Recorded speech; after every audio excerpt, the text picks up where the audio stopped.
बिस्मिल्लाहिर्रहमानिर्रहीम अस्सलाम वालेकुम रहमतुल्लाह। साबिक आर्मी चीफ जनरल राहील शरीफ तो आखिरकार पाकिस्तान के अंदर आ गए हैं और उन्होंने आके मुख्तलिफ एक्टिविटीज़ करना शुरू कर दी हैं।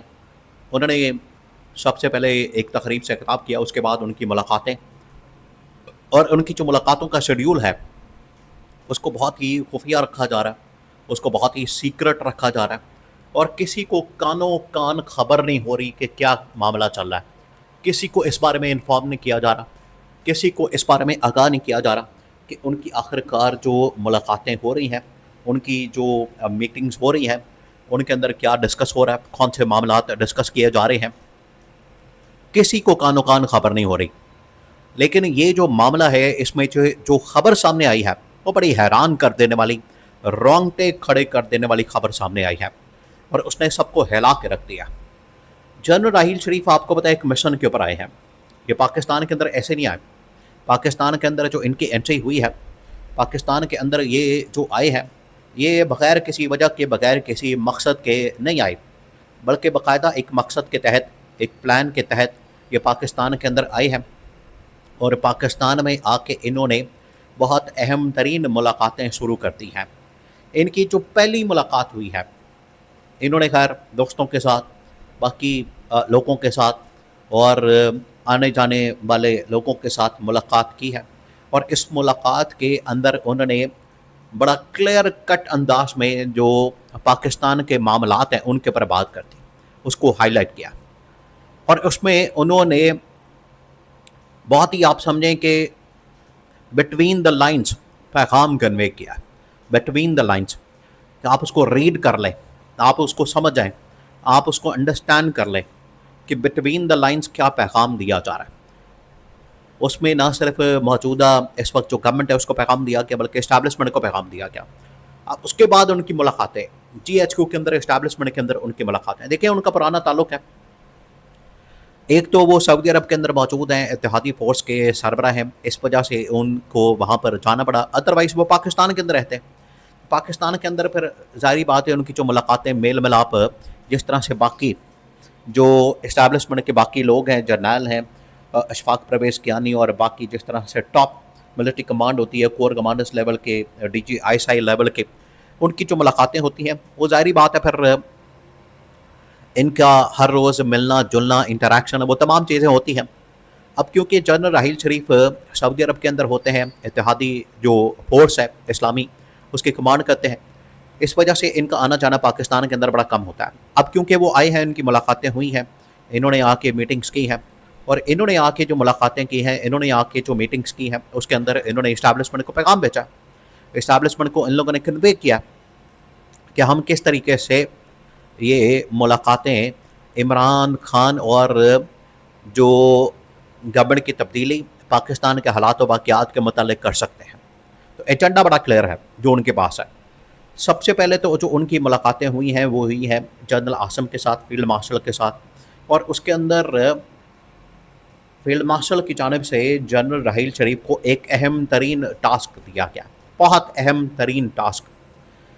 देखिए ऑलरेडी इस्टेब्लिशमेंट के पास इस वक्त 2-3 सिनारियो मौजूद हैं, जिसमें एक सिनारियो ये है कि अगर मौजूदा गवर्नमेंट को निकाला जाता है, इस गवर्नमेंट को भेजा जाता है, तो रिप्लेसमेंट में कौन सा प्लान आएगा, रिप्लेसमेंट में हम किसको लेकर आएंगे, ये पहला प्लान है। नंबर 2, क्या इसमें इमरान खान की जगह बन सकती है? अगर इमरान खान की जगह बन सकती है तो इमरान खान को ऑन बोर्ड लेना, इमरान खान के साथ मुलाकात करना, इमरान खान के साथ इंटरेक्शन करना और थ्रू जनरल राहील शरीफ, ये बड़ा अहम हो गया। इसी वजह से जनरल राहील शरीफ को मैदान में उतार के ये टास्क और जिम्मेदारी दी गई है और उनको ये कहा गया कि आप जिसको साथ ले जाना चाहते हैं ले जाएं, आप जाके मुलाकात करें, मीटिंग करें। उसमें अब जनरल राहील शरीफ ने जनरल आसिफ गफूर का नाम लिया है।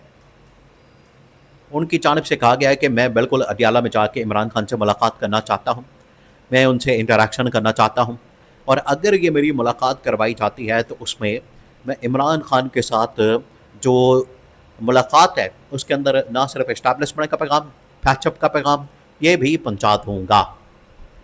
और ये बड़ा क्लियर कट अंदाज में मामला उनके सामने रख दिया जाएगा। ये अब फील्ड मार्शल को जनरल राहील शरीफ ने इस मामले के ऊपर कन्विंस कर दिया। देखिए ये तो पहले दिन ही, आप ज़रा इमेजिन करें, जिस दिन जनरल आसिम ने ये ओहदा संभाला, जिस दिन उनकी जानिब से ये चार्ज लिया गया, सेम उसी डे जनरल आसिम की मुलाकात होती है और एक आप समझें कि एक वेलकम प्रोग्राम GHQ के अंदर रखा जाता है, जिसमें जनरल राहील शरीफ और जनरल अशफाक परवेज़ कियानी को बुलाया जाता है। दोनों टॉप लेवल की शख्सियात, बड़े आर्मी चीफ, उनके दौर के अंदर बड़े मामलात हुए, बड़े मसाइल आए। उन्होंने एक ही बात समझाई जनरल आसिम को, ख़ास तौर पर जनरल राहील शरीफ और जनरल अशफाक परवेज़ कियानी दोनों ने।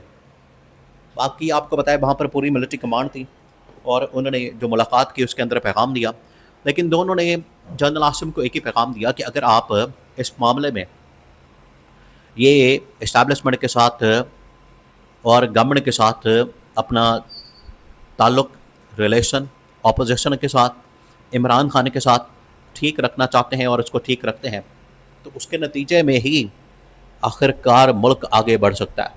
लेकिन अगर आपने यहाँ पर अपोजिशन के साथ पॉलिटिकल विक्टिमाइजेशन स्टार्ट कर दी, पॉलिटिकल विक्टिमाइजेशन को यहाँ पर स्टार्ट कर दिया, तो ये ना सिर्फ इस्टेब्लिशमेंट के लिए बल्कि मुल्क के लिए बहुत ही ख़तरनाक और खौफनाक साबित होगा। ये उन्होंने बता दिया था, क्लियरली बता दिया था, और उसका रिज़ल्ट देखिए आज ये निकला है कि आज पाकिस्तान जिस स्टेज के ऊपर खड़ा, आज पाकिस्तान जिस मामले के ऊपर पहुँच चुका है, उसमें अब नज़र आ रहा है कि यहाँ से आगे जाने का रास्ता एक ही बचा है। पॉलिटिकल स्टेबिलिटी ख़त्म हो गई है, इकोनॉमिक स्टेबिलिटी ख़त्म हो गई है, इन्वेस्टमेंट नाम की कोई चीज़ नहीं, डिप्लोमेटिकली पाकिस्तान आइसोलेट हो गया है, और अगर ईरान अमेरिका जंग मज़ीद बढ़ती है तो उसका इम्पैक्ट पाकिस्तान के ऊपर बहुत बड़ा पड़ेगा। इसमें एक ही रास्ता अब तजवीज़ किया गया, एक ही रास्ता बता दिया गया, और वो जनरल राहील शरीफ की जानिब से जनरल आसिम को कन्वे किया गया। वाहिद जो रास्ता बचता है आपके पास पाकिस्तान में स्टेबिलिटी का, वो ये है कि इमरान खान को जितना जल्दी हो सके PTI को रिस्टोर किया जाए, या कम अज़ कम एक थर्ड फोर्स लॉन्च की जाए इनके मुकाबले में, ये चोरों के मुकाबले में, डाकुओं के मुकाबले में। जनरल राहील शरीफ ने इनका सामना किया हुआ है।